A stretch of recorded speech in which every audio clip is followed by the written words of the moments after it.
a interação com o Espírito Santo, né? E a fundamentação, começamos semana passada e nessa, vai fazer muito mais sentido a partir das duas próximas aulas ou pregações aqui nos domingos, onde nós vamos entrar num terreno bem mais prático do assunto do que até então. Então, 1 Tessalonicenses, capítulo 5, verso 19, será o nosso ponto de partida. É um dos textos, um dos versículos da Bíblia mais fácil de decorar, pelo tamanho. Ele diz, não apaguem o Espírito. Só isso. Você pode repetir comigo? Diga, não apaguem o Espírito. Fala para algum vizinho aí, ao seu lado. Se puder não fazer acepção de pessoa e falar para o outro também, para não ficar aquele problema, você fala para os dois. Fala, não apague o Espírito. Bom, quando olhamos para essa declaração bíblica, não apague o Espírito, é evidente que isso não fala sobre a pessoa do Espírito Santo. Como Deus, Ele é pré-existente, é eterno, não tem começo, não tem fim. Aliás, Hebreus capítulo 9, verso 14, se refere ao Espírito Santo como o Espírito eterno. É impossível alguém acabar com a existência de Deus. Então, a Bíblia não está sugerindo que existe escondido em algum lugar um botão dotado de alta tecnologia espiritual, que se alguém descobrir onde é e apertar, puf, o Espírito Santo deixou de existir. Quando a Bíblia diz não apague, o Espírito está falando sobre a sua obra, não sobre a pessoa. Isso significa que a obra dele é semelhante a um fogo. Isso significa que a semelhança do fogo, ele precisa ser alimentado. Ele precisa, né, de interação da nossa parte. Ou seja, esse fogo pode aumentar à medida que nós simplesmente, né, tomamos aí a decisão de colocar mais combustível. Vamos falar do combustível mais conhecido de todos os tempos, que é a lenha. Quanto mais lenha, mais fogo. Quanto menos lenha, menos fogo, ou é possível extinguir completamente o fogo. Com isso, a Bíblia está falando, né, que, obviamente, essa ação do Espírito Santo, que é tão vital, tão essencial para vivermos a vida cristã, não é uma obra unilateral, não depende só dele, e nós temos grande responsabilidade nesse processo. E é sobre isso que eu quero que a gente possa prestar um pouco atenção no ensino bíblico. Todo o volume de informações que temos à nossa disposição, elas, além de nos orientar, aliás, quando eu digo que existe muita repetição, nós saímos do nível da informação para o nível da ênfase. Significa que Deus quer que a gente preste mesmo atenção a isso.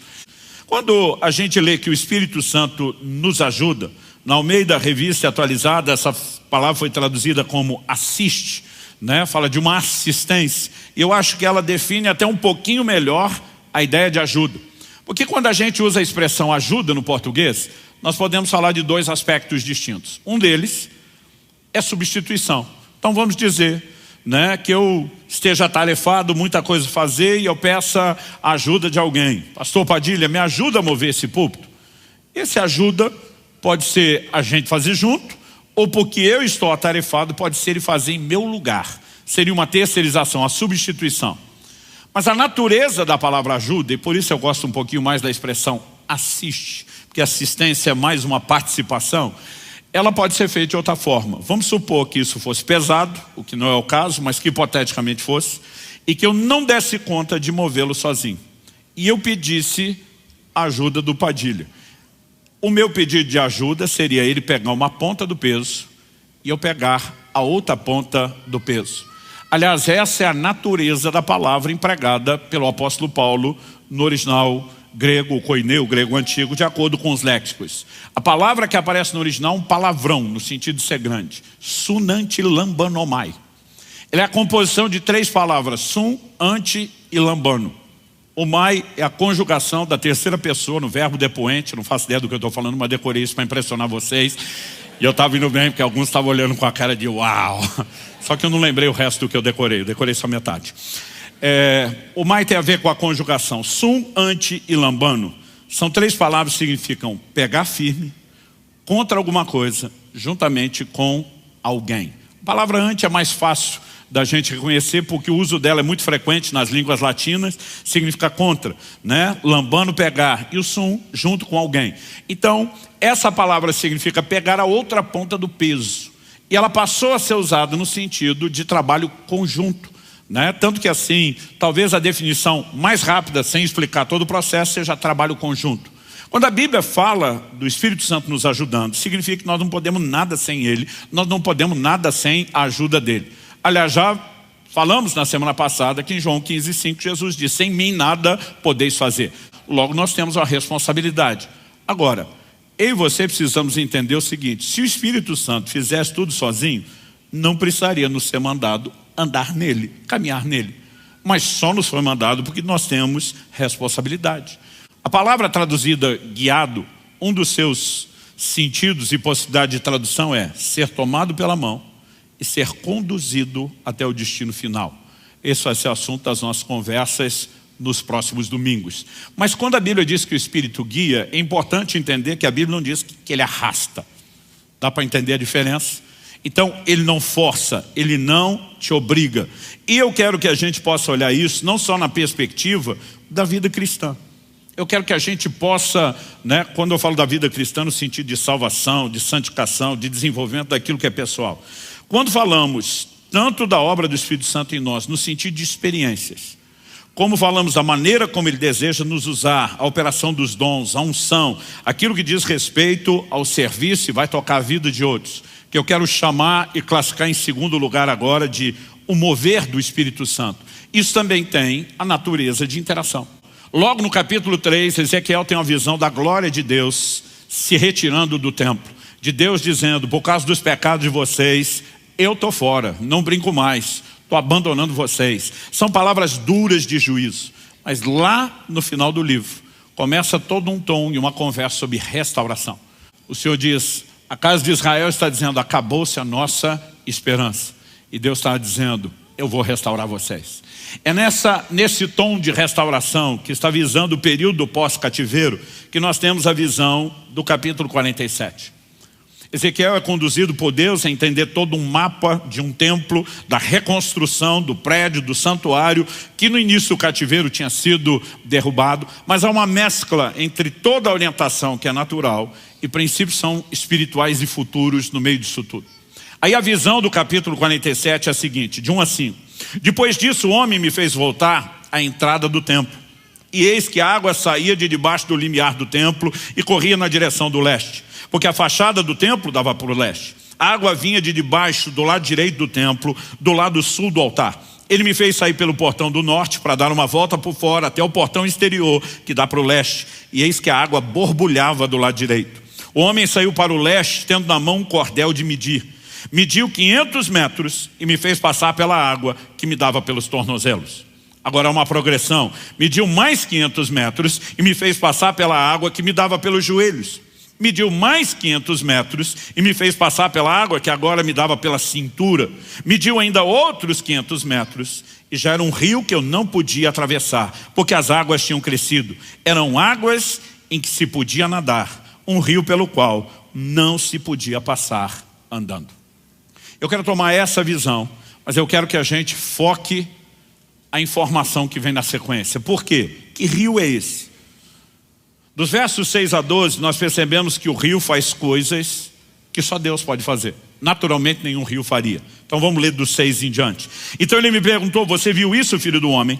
Então o homem me levou de volta à margem do rio. Quando cheguei lá, eis que à margem do rio havia grande abundância de árvores dos dois lados do rio. Então me disse: essas águas correm para a região leste, descem ao vale do Jordão e entram no mar, cujas águas ficarão saudáveis. Que mar é esse? Olha a sequência. Todos os seres vivos que povoam os lugares por onde esse rio passar terão vida. De novo a ideia de vida. E haverá muitíssimo peixe, porque essas águas chegam lá. As águas do mar morto se tornarão saudáveis e tudo viverá por onde quer que esse rio passar. Você pode repetir comigo? Diga: tudo viverá por onde quer que esse rio passar. O texto diz: junto a ele se acharão pescadores, desde Engedi até em Eglaim haverá lugar para estender e secar as redes. Os peixes serão de muitas espécies, como peixes do mar grande, mas os seus charcos e seus pântanos não se tornarão saudáveis, serão deixados para o sal. Nas duas margens do rio nascerá todo tipo de árvore frutífera. As folhas dessas árvores não murcharão, elas nunca deixarão de dar o seu fruto, produzirão frutos novos todos os meses, porque são regadas pelas águas que saem do santuário. Os seus frutos servirão de alimento e as suas suas folhas de remédio. A pergunta é, o que exatamente significa esse rio? Os primeiros versículos, já o verso 1, nós vimos que o rio sai do santuário. Mas quando você vai para o livro de Apocalipse, e aliás você vai perceber que João no Apocalipse vai fazer citações de profetas como Isaías, Jeremias, Ezequiel, Daniel, e você percebe que muitas palavras que tinham um cumprimento literal para um tempo, outras para o futuro, têm paralelos, de verdade são aplicadas para o plano espiritual e para o futuro. Agora, olha a similaridade de Apocalipse 22, 1 e 2. O apóstolo João diz, então o anjo me mostrou o rio da água da vida. Agora não é um rio qualquer. Estamos falando de algo, que ele enxerga na cidade santa, Nova Jerusalém, que vem de Deus para a terra, na consumação de todas as coisas. Então o anjo me mostrou o rio da água da vida, brilhante como cristal, que sai do trono de Deus e do Cordeiro. No meio da praça cidade, de um e do outro lado do rio, está a árvore da vida, que produz 12 frutos, dando seu fruto de mês em mês. E as folhas da árvore são para a cura dos povos. Ezequiel diz, dos dois lados do rio, uma árvore que dá fruto todos os meses. Aqui ele especifica os 12 meses do ano. Ezequiel diz, os seus frutos servirão de alimento, suas folhas de remédio. Aqui a Bíblia está dizendo que a árvore e as folhas da árvore são para a cura dos povos. Não é meramente medicina natural para a carne, embora se use esse paralelo natural para falar de algo espiritual. Na visão de Ezequiel, o rio emana do santuário, do lugar da habitação de Deus. Na visão de Apocalipse, emana do próprio trono de Deus. Não só o rio emana dele, mas faz coisas que ninguém pode fazer. Na visão de Ezequiel, as águas desse rio tocavam o mar morto, e a Bíblia diz que ficava saudável e havia enxames de peixe. Gente, eu gosto de dizer que o mar morto não é só morto, ele é matador. A razão pela qual se chama de mar morto é porque não há quase que nenhuma forma de vida. Muito poucas bactérias conseguem sobreviver, ali dentro. Por quê? É um dos lugares mais baixos da terra. A água desce para lá, não escoa para lugar nenhum. Vai evaporando. À medida que a água evapora, os sais vão ficando. 1/3 da água é sal. Por causa dessa alta densidade de sal, é que talvez você já tenha visto fotos ou vídeos de gente que está lá meio que sentada, boiando. Você não afunda no mar morto. Agora, eu digo que o mar não é só morto, é matador. Quando você chega lá, por exemplo, nas caravanas, não importa se vai no mar morto pelo lado de Israel, da Jordânia, normalmente os guias dizem o seguinte, olha, tem uma notícia ruim e uma boa. Diz a notícia ruim é que se você tiver com algum ferimento no corpo, vai doer, vai arder muito. E eles normalmente dizem para as mulheres, se vocês se preocuparem em depilar ontem ou hoje, vão sofrer mais. Mas ele diz, a notícia boa é que se tiver micose no meio dos dedos, vai morrer tudo. Porque o sal tem esse poder. Quando você era criança e ficava com dor de garganta, a mamãe usava o quê? Salmoura, justamente por causa disso. Então eu brinco que o mar não é só morto, ele é morto porque o sal é matador. Não há formas de uma água qualquer que chegue lá produzir o resultado que está falando. Aliás, no Salmo 46, no verso 4, a Bíblia diz, há um rio cujas correntes alegram a cidade de Deus, o santuário das moradas do Altíssimo. O rio sempre está relacionado com o lugar da presença de Deus e por onde passa, tudo volta a viver. É uma das figuras mais claras do mover do Espírito Santo. E por que eu estou pegando esse exemplo? Ezequiel é levado por um anjo, ele está de olho no rio. Aí o anjo diz para ele, na tradução da Bíblia, na linguagem de hoje, versão mineira ou goiana, bora para dentro do rio. E ele está com um cordel, uma vara de medir. E a Bíblia diz que ele mede 1000 côvados, que são aproximadamente 500 metros. A minha tradução já deu a medida em metro. Você consegue imaginar isso? Meio quilômetro de medição, andando rio adentro. Meio quilômetro. Depois de 500 metros, a Bíblia diz que a água ainda dá no tornozelo. Eu nunca vi rio nenhum, ajuntamento nenhum de água em lugar nenhum do mundo, onde depois de você andar meio quilômetro, a água ainda está no tornozelo, rasinho. Mas os dois não pararam ali. E a razão pela qual eles não pararam aí, me parece bem lógica, bem óbvia. Porque não era hora de parar. Então de vez em quando eu vou perguntar se eles pararam, você vai responder que não. E quando eu perguntar por que não, você vai dizer porque não era hora de parar. Aí agora medem mais 500 metros, um total de 1 quilômetro, 2000 côvados. Subiu o nível da água. Mas a Bíblia diz que está dando nos joelhos. Mas não pararam ali. Por que não? Mais 500 metros, ou mais 1000 côvados. Agora a Bíblia diz que a água dá pela cintura. Tradução de nos lombos. Eles pararam ali? Por que não? Agora, qual é a ideia? Até onde vai a medição? A ideia não é atravessar o rio, nem medir o tamanho do rio. A Bíblia diz que com 2.000 metros, 2 quilômetros rio adentro, 4.000 côvados, a Bíblia diz que eram águas para se nadar, não dava mais para andar. E aí eles não vão a lugar nenhum. Por quê? Chegaram ao lugar do seu destino. Então me ouça com atenção. Espiritualmente falando, Deus tem um destino para você. Este destino são as águas profundas. Agora preste atenção, nós precisamos entender a interação.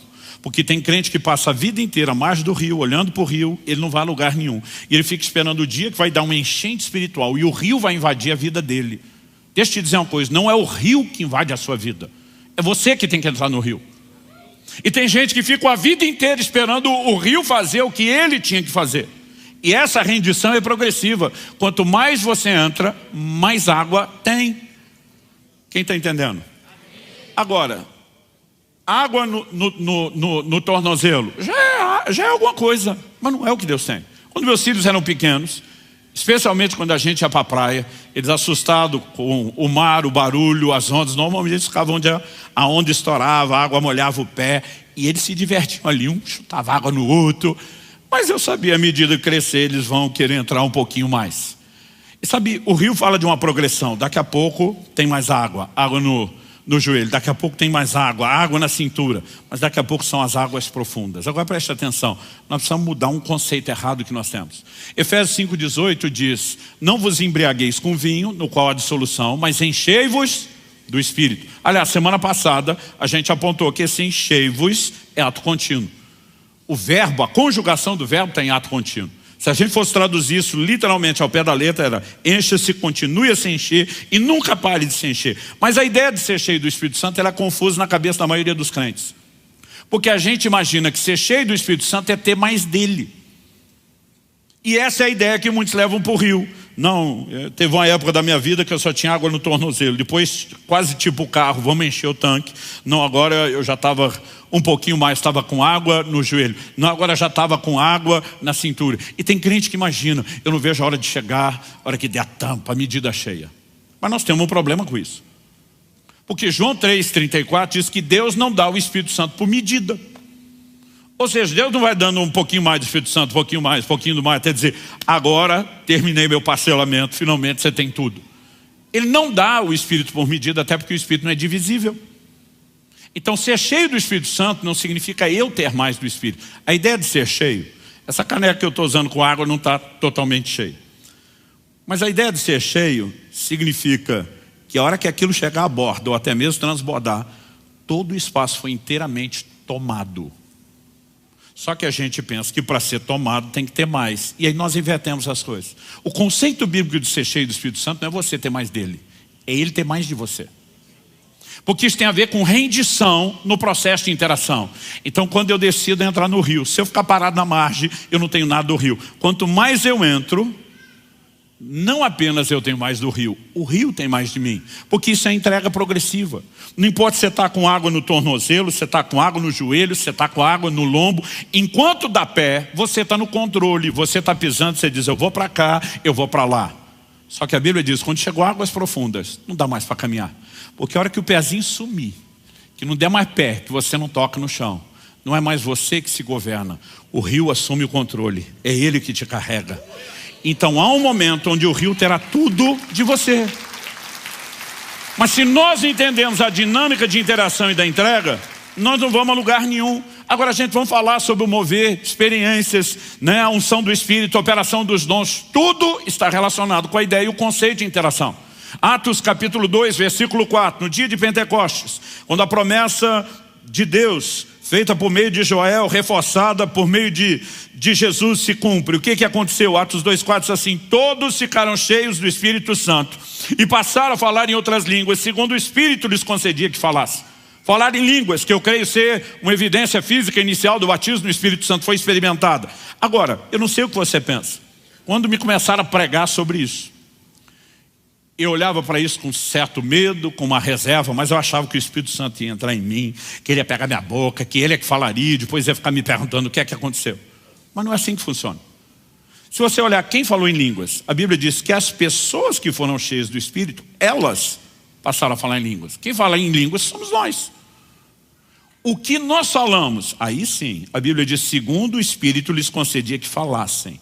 Então ele concede o que falar, mas quem fala é a gente. Nunca se trata dele sozinho, nem da gente sozinho, sempre é interação. Agora, nessa dinâmica eu lembro, quando muitas vezes eu pegava as filas de oração, vamos buscar o batismo do Espírito Santo. E eu digo que o problema não é alguém orar por você e você não ser batizado logo no começo. O ruim é quando o da frente é, o de trás é, o da direita é, o da esquerda e você sobra. Às vezes eu dizia para Deus, qual é o seu problema comigo? Aí eu lembro que eu ficava assim, gente, me ajuda, eu quero chegar lá. Aí alguns pastores, às vezes querendo explicar, ou eles não explicavam direito, ou a gente não tinha maturidade para entender. Eu lembro de um que estava tentando explicar, olha, não é Deus sozinho, Ele vai te inspirar, mas tem a sua parte. E aí, para explicar isso, ele citou um texto que me deixou as coisas mais confusas. Um texto lá do livro de Salmos, onde Deus diz, abre bem a tua boca e eu encherei. Ele está dizendo, tem a sua parte e tem a dele. E eu fiquei um tempão lá, com a bocona aberta, que chegava a doer o maxilar e não aconteceu nada, né? Demorou para eu entender um pouco essas explicações. Espera aí, não é ele sozinho, não. Graças a Deus também não é a gente sozinho, também não. Quando falamos sobre os dons, 1 Coríntios 12:2, o apóstolo Paulo diz com clareza, por isso quero que entendam que ninguém que fala pelo Espírito de Deus, profetizar significa falar por outro. Então ele diz que alguém pode falar pelo Espírito. Isso significa que quem está falando é quem profetiza. Mas o que ele fala é concedido por quem? Pelo Espírito Santo. Aliás, 2 de Pedro, capítulo 1, verso 21 diz, porque nunca jamais qualquer profecia foi dada por vontade humana. Entretanto, homens falaram da parte de Deus, movidos pelo Espírito Santo. Quem falou? Os homens. De onde veio a mensagem? Da parte de Deus. Por quê? Porque foram movidos, inspirados pelo Espírito de Deus. Em 1 Timóteo, no capítulo 4, no verso 14, nós vemos o apóstolo dizendo ao seu discípulo, não seja negligente para com o dom que você recebeu, o qual lhe foi dado mediante profecia, com imposição das mãos do presbitério. A palavra dom aqui é carisma. Está falando das manifestações do Espírito. E as manifestações do Espírito, obviamente, não teria esse nome se não procedesse dele, mas não é algo que acontece isolado da nossa participação. Aliás, Paulo escreve e diz, em parte conhecemos, em parte profetizamos. Por que que a profecia, que é a inspiração, depende do conhecimento? Porque tem a nossa participação, então Deus nos inspira. Eu me lembro, alguns anos atrás, vontade de falar alguns anos, há uns 30 anos atrás, a gente estava ministrando aqui em Curitiba e eu vi um profeta dando uma palavra para outro pastor. Esse pastor trabalhava muito, cuidando, pastoreando pastores. E ele começou a profetizar e falar da crise que esse homem estava vivendo, quão sobrecarregado, desanimado, a ponto de desistir que ele estava. Enquanto dava a palavra profética, ele deu um exemplo, né, a respeito do rim. Ele falou assim, olha, o rim é responsável por filtrar os líquidos do corpo. E ele tem que segurar as impurezas para fazer bem para o corpo. Mas se ele mesmo não tiver um processo de hidratação que o limpe, ele sobrecarrega e vai entrar em colapso. Ele falou, não adianta Deus te levantar para filtrar tudo na vida de outros e você não se expor às águas da presença dele. Ou você entra no lugar de deixar as águas do Espírito te tocar profundamente, ou você não vai aguentar o ministério. Eu fiquei pensando, falei, meu Deus, nem na escola eu aprendi tanto sobre o rim, como nessa palavra profética. Eu não sabia nada daquilo, ou seja, eu nunca daria uma palavra daquela. Curioso que o profeta está bem ali, ó, Thomas Wilkins. Foi ele que falou isso. Eu fiquei olhando e falei, eu nem sabia essas coisas do fígado, do rim, há 30 anos atrás. Agora, o que acontece? Deus nos inspira dentro do conhecimento. Então, nós precisamos entender que o fluir dos dons nunca é ele sozinho, nem a gente sozinho, mas é uma parceria. E aí Paulo está dizendo, não seja negligente com o carisma. Quem que pode ser negligente? O Timóteo, porque o Espírito Santo não vai ser.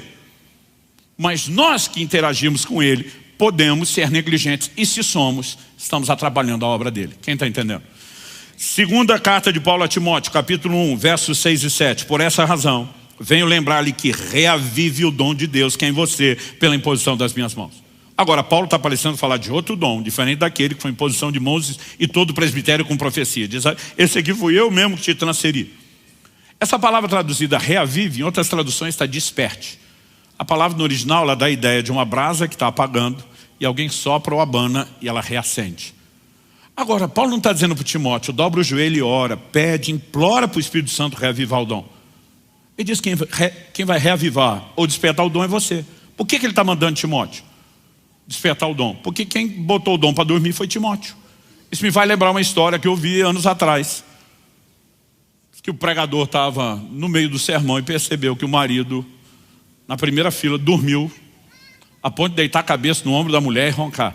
Ele, se sentindo ofendido, desrespeitado, parou a mensagem e falou: minha senhora, a senhora pode acordar o seu marido? Ela falou: acorda o senhor, foi o senhor que botou ele para dormir. Meio como quem diz, quem botou para dormir que acorde. E o que Paulo está falando para Timóteo é parecido. Você que botou o dom para dormir, você que acorde. Ou seja, nós não podemos olhar para o funcionamento dos dons, que são manifestações sobrenaturais, não podem ser realizadas sem o Espírito Santo, obviamente, mas dizer que o homem não tem participação e interação. Quem está entendendo, diga amém. Então, tem muito crente que ele não tem buscado uma relação mais profunda com o Espírito, não está entrando no rio, e quando não tem experiência se frustra. Um dia eu estava ensinando, falando sobre o assunto, e um cara veio e falou: tem mais de 20 anos que eu sou crente. Era evidente a frustração dele. Eu falei: Deus nunca me deu dom. Falei: primeiro não é dom, é dom. Eu falei: segundo a Bíblia, manda buscar. Você está esperando que o dom corra atrás de você? Se não há arrependimento sem o Espírito Santo, e ele tenta me convencer do pecado, e eu resisto, eu vou ser convencido? Se não há fé que não proceda de Deus e da obra do Espírito Santo, e eu posso resisti-lo, isso significa que eu vou ter fé só porque Deus quer, e que essa obra é imparável, que ela é unilateral? Não existe um ângulo ou perspectiva bíblica que me leve a tratar, pelo menos do todo das Escrituras, com coerência, que me leve a admitir que Deus está agindo sozinho. A Bíblia está dizendo que a obra do Espírito pode ser resistida, mas na cabeça deles fala: não, se você resistiu Deus é porque Deus não é soberano. Eu falo: peraí, Deus decidiu dar ao homem o direito de escolha. Deus decidiu que o homem iria interagir com ele, e ele é soberano para fazer o que quer. Ou seja, Deus é soberano para ser soberano do jeito que ele quer. Se ele só pudesse ser soberano do jeito que você quer, ele não é mais soberano, ele é a sua marionete. Mas de alguma forma as pessoas tentam definir primeiro o que é, em vez de deixar a Bíblia dizer, e depois tem que botar Deus dentro daquilo. Eu digo para alguns: por que se o homem tem interação com ele, Deus não é soberano? Se o homem só tem interação porque Deus é que quis. Como que isso afronta o conceito da soberania de Deus? Em lugar nenhum. Mas o problema é que nós não temos um único versículo. Nós temos vários. Então vamos continuar. Efésios capítulo 4, verso 30. E não entristeçam o Espírito Santo de Deus, no qual vocês foram selados para o dia da redenção. Não vou gastar tempo aqui, porque isso é assunto da semana que vem. Mas a ideia de entristecer aqui na perspectiva de relacionamento é afastar. E isso condiz com todos os outros textos que nós vamos continuar lendo. Tiago capítulo 4, versos 4 e 5, diz: gente infiel, vocês não sabem que a amizade do mundo é inimizade contra Deus? Aquele, pois, que quiser ser amigo do mundo, se torna inimigo de Deus. Ou vocês pensam que é em vão que a Escritura diz: é com ciúme que por nós anseia o Espírito, que Ele fez habitar em nós? Então o Espírito Santo pode ser resistido, ele pode ser entristecido, e de acordo com Tiago, citando a Escritura, ele pode ficar enciumado. Agora, qual é a ideia de ciúme aqui? Quando ele diz gente infiel, outras traduções já foram no literal, adúlteros. Outras dizem adúlteros e adúlteras, porque no grego é moichos. Moichos fala de uma infidelidade específica, que é a infidelidade conjugal. Então ele está pegando a figura do marido e da sua esposa para falar de infidelidade no relacionamento entre homem e mulher. Então a Bíblia apresenta uma ideia de Jesus Cristo como noivo, e ela apresenta do outro lado a ideia da igreja como a noiva. O maior evento no calendário de Deus não é apenas Jesus voltando para, na sua vinda, concluir a obra da redenção, mas essa conclusão é apresentada na figura de um casamento. Agora, o mundo é introduzido como se fosse a terceira ponte de um triângulo amoroso. Então tem Jesus, sua igreja, do lado de lá o mundo. A Bíblia diz: quando eu e você começamos a ter olhos para o mundo, em vez de ter olhos só para Jesus, o Espírito Santo, que tem uma missão de nos preparar para o noivo, ele começa a ficar enciumado. E a ideia de ciúme é apresentada dentro dessa analogia. Ah não, pastor, mas é um ciúme assim, inocente, que não tem nenhum tipo de prejuízo. Não tem. A Bíblia está dizendo que a amizade do mundo é inimizade contra Deus. Significa que você descambou para esse lado do triângulo amoroso, você perdeu a conexão do lado de lá. Como é que não tem prejuízo?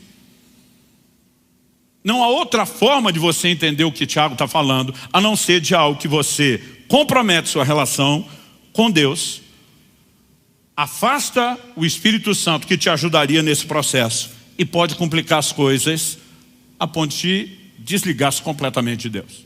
Não vou falar disso ainda, porque é assunto também para a semana que vem.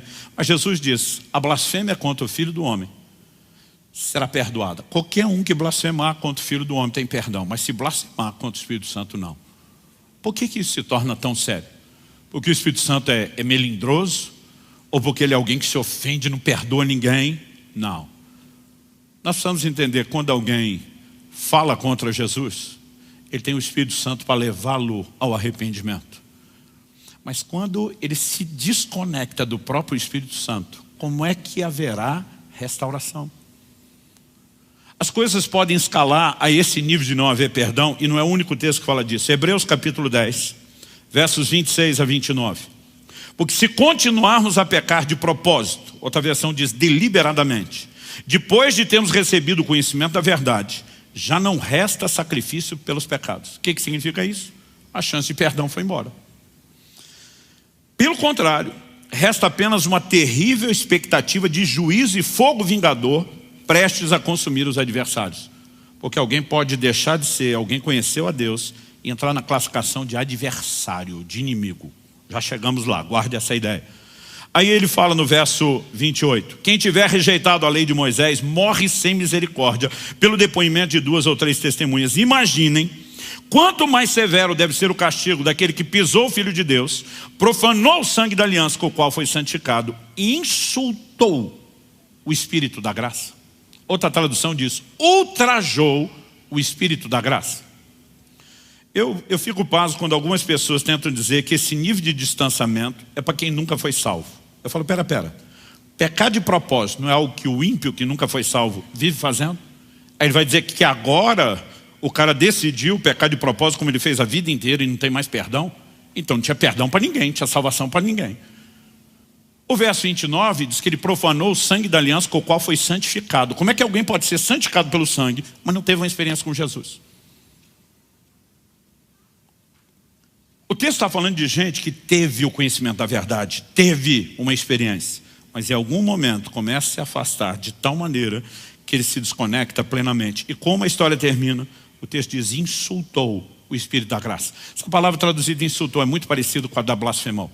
A diferença é que aqui, quando você olha o contexto, nós estamos falando de um insulto que não é linguagem verbal, é comportamental, mas que tem o mesmo peso de desconexão que a blasfêmia, que a linguagem verbal tem.